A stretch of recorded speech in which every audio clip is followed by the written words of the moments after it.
guys? Welcome to the channel. It's Adam ND72. So we're back with my SLK32, and this is going to be more or less episode and or part 2 of my forced induction interchiller system. So as you remember in the previous video, we installed it, we did a little bit of testing, and today what we're going to be doing is fixing a lot of little things that I messed up in driving, and I found out now the temperatures are still basically 40 degrees below ambient starting out before I do a pool.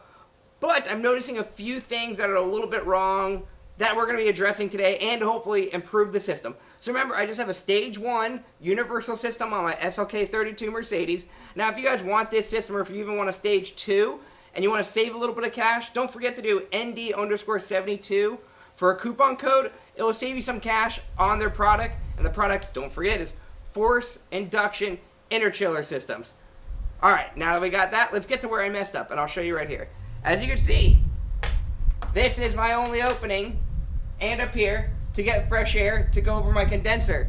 And as you can see, it's hitting everything! So air is not actually traveling straight through with this small little bumper hole. Now, I do not have the factory SLK32 bumper, but still, I need to get more room, because as you can see, my hand is hitting everything. So our plan is just to move it up. I got plenty of room to do that. So we're going to hopefully move it up and open up this hole a little bit to get a lot more air to shove through there. Because to give you a little bit more of a closer look, as you can see, so air flows in and it's basically smashing into lines. It's hitting into part of the cooler. It's hitting everything before it even gets to the wee little condenser back there. So we're going to have moving it up, because I have plenty of room. I have literally this much room. I can still move it up. That's a good 3-5 inches-ish. So we're going to tuck it in more behind the bumper where I should have had it. We're going to knock it out today. We might trim a little bit of the bumper over here to give you millimeters more of exposure. Maybe we will, maybe we won't. And we're going to be doing a lot of insulation.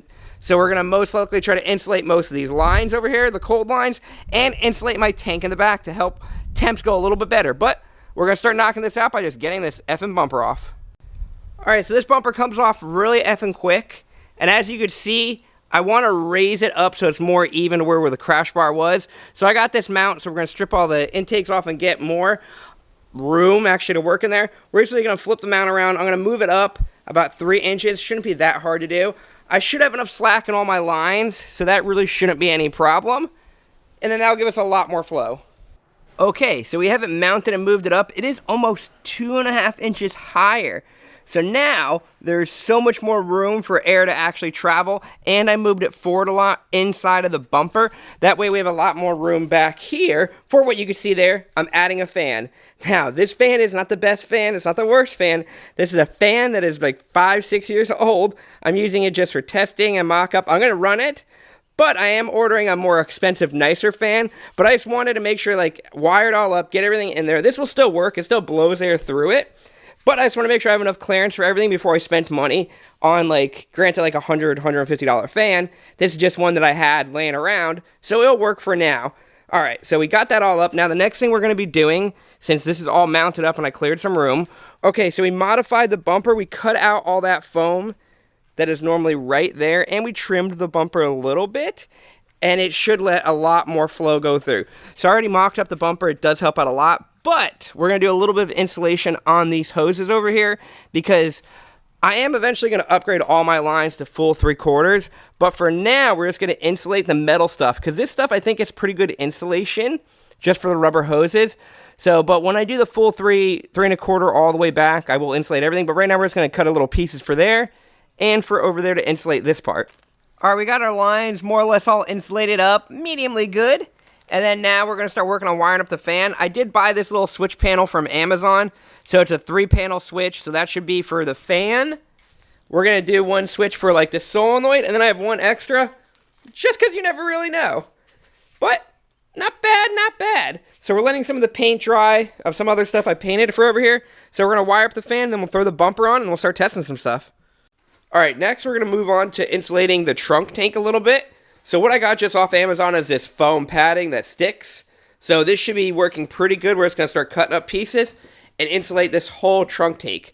Because my kind of theory is, since this is metal and everything, it gets all cold, it gets condensation, it gets all that stuff. I think some of the heat or some of the cold is escaping through here. So we're going to insulate this bad girl. I should have plenty of this. This was inexpensive, like 20 bucks off Amazon. I'll put a link below. And then I'm just going to cut and tape, because it has the adhesive stickiness on it already, and then get this insulated right now. Alright, so we got the tank all insulated. It came out pretty good. All I really used was just a big roll of this stuff from Amazon. It's just some like sticky foaming. Cost me maybe 30, 40 bucks. No, not even. I think it was like $20.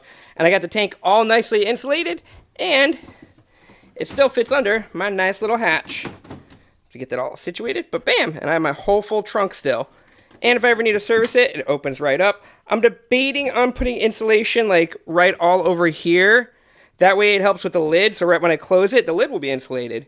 90% sure going to do that with my spare piece, but coming out pretty good. Alright, so we also got the fan all done up. Literally, I just wired it up very simple with a nice ground and a relay, but what's inside the car is what's kind of cool. Let's go look. Might have to turn some lights on for this, but minus all the other trash, I got to put everything back up. Now I have this cool little panel over here. So this should basically control my AC for one, my fan for the other, and then I have just a blank one there. So it should be all ready to go, but we're going to clean everything up, and then we'll start testing stuff. Okay, so we got the bumper and everything back on, and I know this is going to look maybe not good from camera view, but I have a buttload about this much, about 2 inches of now more clearance, and I actually can see my condenser in human form. Different angles might make it look a little bit different, but we're going to go fire up and test the system, fans, make sure everything comes on. Alright, so we're going to test it. Let's fire this bad girl up. Let me get my logger and everything ready. Let's get normal AC on, and fan on. So we got the chiller, everything on, high blast face AC on, so on and so forth. Nothing else. We're in a garage. Wow, that is really effing bright outside. But not bad. The panels are pretty easy to get to, and you can also tell, so with this setup, you see this button that has nothing connected to it? See how the lights are different color? So you know if something went wrong in the circuit, so that's a very good feature with this whole panel. I do want to make like a little bit better access for it, but it's not bad for right now. Alright, so we just fired up the car. We're at 73 air intake temps, with it being, can you even see? Focus! Focus, baby. 93 out. So we just kind of fired everything up. Not really, so now we're going to, well, I mean, yeah, we did. The AC is blowing pretty cold, so we're going to kill it. That should be the AC one. I got to remember which one's which. So now my AC should be off, so now it should just be chiller only. Now we're going to let it sit for a while and keep checking.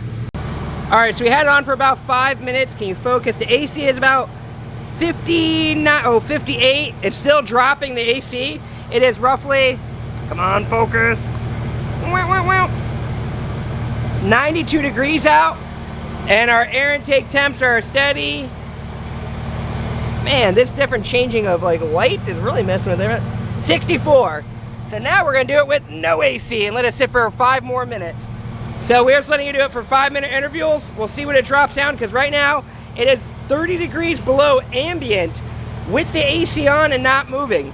So with my system, when I start moving, it'll actually drop it down a lot better. But that's still pretty good. We'll let it sit for another 5 minutes and just see what happens. Alright, so we had it running for a little bit, about like another 10 minutes. We are still at, well, 95 degrees out, if you can see. And we're at, focus, 44. Can you see?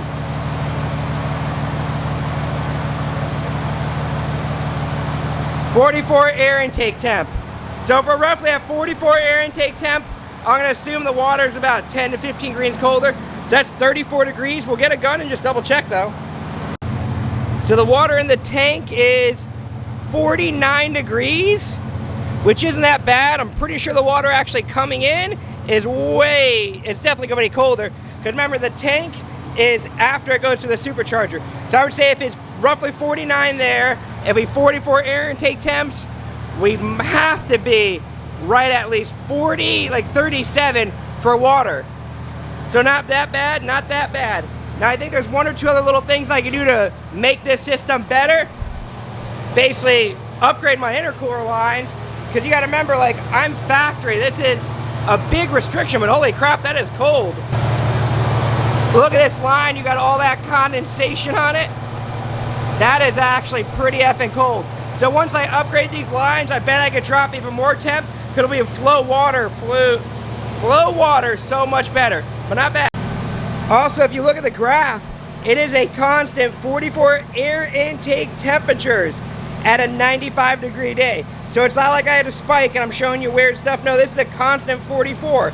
So that is, what, 50 degrees below ambient temperature right now. That is pretty good. That's basically the same as ice. I can't remember what temps I got with ice, but I will be testing that soon in another video with one of my other cars that I have somewhere out there. So we'll see which system's better, but pretty happy with the little mods that done today. Okay, so we did one more thing to kind of help the efficiency of this vehicle. Now, I didn't film the whole thing of it because I didn't think it was going to come out good, but I think it came out good. So I'm going to show you what I did. Throw in the comments if you think it came like crap. Full disclosure. Remember, my bumper was destroyed from the beginning, not the factory bumper for my SLK32, an aftermarket, or not aftermarket, but a SLK320 bumper. So, when you see what I did, don't judge me too much. Bam. I opened up the mouth a lot more. So I trimmed up a lot of that mouth more up. Remember, like I said, my paint was already destroyed, so it didn't matter. And then I added a mesh grill. I think it suits a very good purpose of the mesh grill is now protecting any rocks that might hit my unit. Because as you see, some lines are hanging down.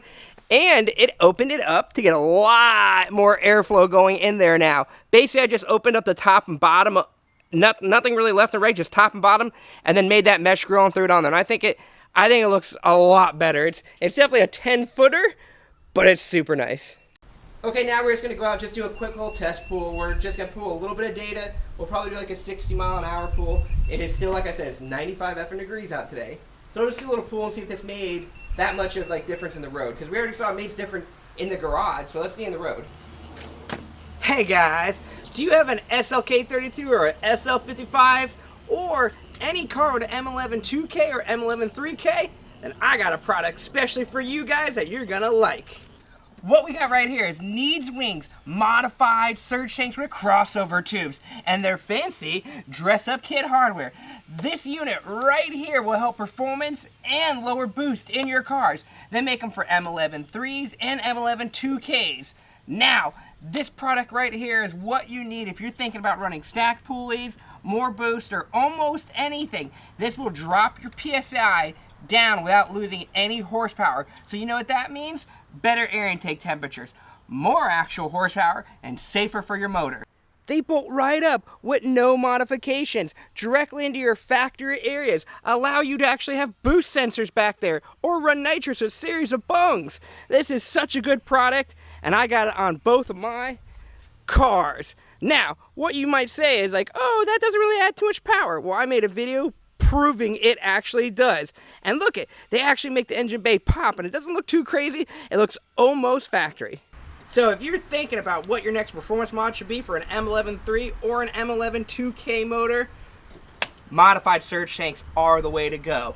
Now, also, if people are still doubting their performance, I'm making a video where it's really showing how much boost drop you do with the same amount of power. And not to toot my own horn, but me, Adam at ND72, I have basically the world's fastest SLK32 in the world, and I'm not running a crazy pulley system. I am technically the second fastest, but the first if you don't count nitrous or meth.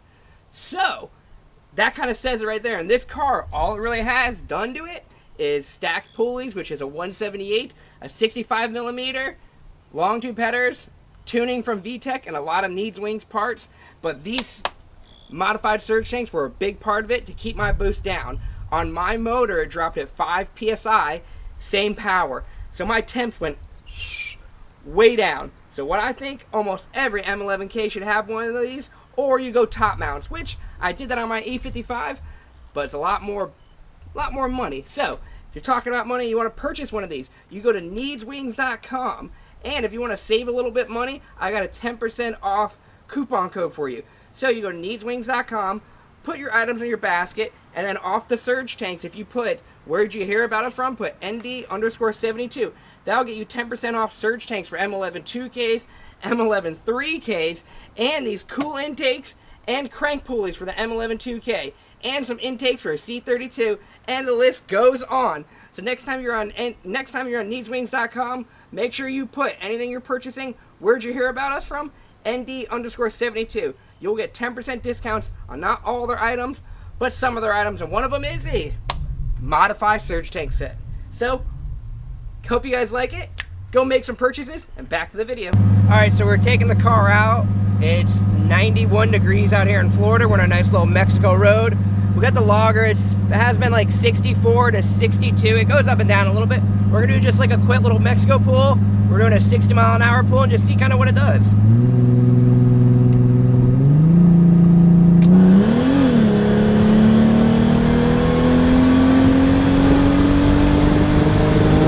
Okay, it actually did pretty well, as you saw in the video. Now, we took it pretty high up in the mile an hour in Mexico. The temps still do raise, but it's just like if you had ice. It's not gonna, it'll just slow down the raising of the temperature, but it won't really change the max so much. It's just basically if you're gonna start at 30-degree water or 30-degree air intake temperature, it's still gonna shoot up to XAB, but it's always gonna be better with this system. Now with this system, that I'm always gonna be starting below ambient, so that gives you like a 30-degree cushion. So super happy with it. Remember, if you guys like this Stage 1 Force Induction Interchiller kit, you go hop on their website, you can purchase one and use coupon code ND_72 to save some cash, and it helps me out. It helps me get like recognized with them a little bit like that. So hopefully you guys like the video. We are going to be coming up with another video doing a lot of data logging and a lot of testing with this. I'm waiting for a new tune from VTech. He said he has a tune just for chillers. So I think what that does is maybe add some more timing. I'm 90% sure it turns the fan on 100% at start, and I don't really know what else it does. I'll let you know when I get it, but that'll be in the next video, which will be coming out in roughly 2 or 3 days, and we're also going to be testing a ice box setup with ice in it and see how cold I can get it. Not on this car, but on my E55, and compared to this. Same day, same everything. That way we get the real-world data of which one might actually be better at dropping temps and keeping them cold. But hopefully you guys like this video. Make sure you like and subscribe. That really does help out the channel. Throw a comment down, throw a like, even if it's a negative comment. They all help. And I'll catch you guys later.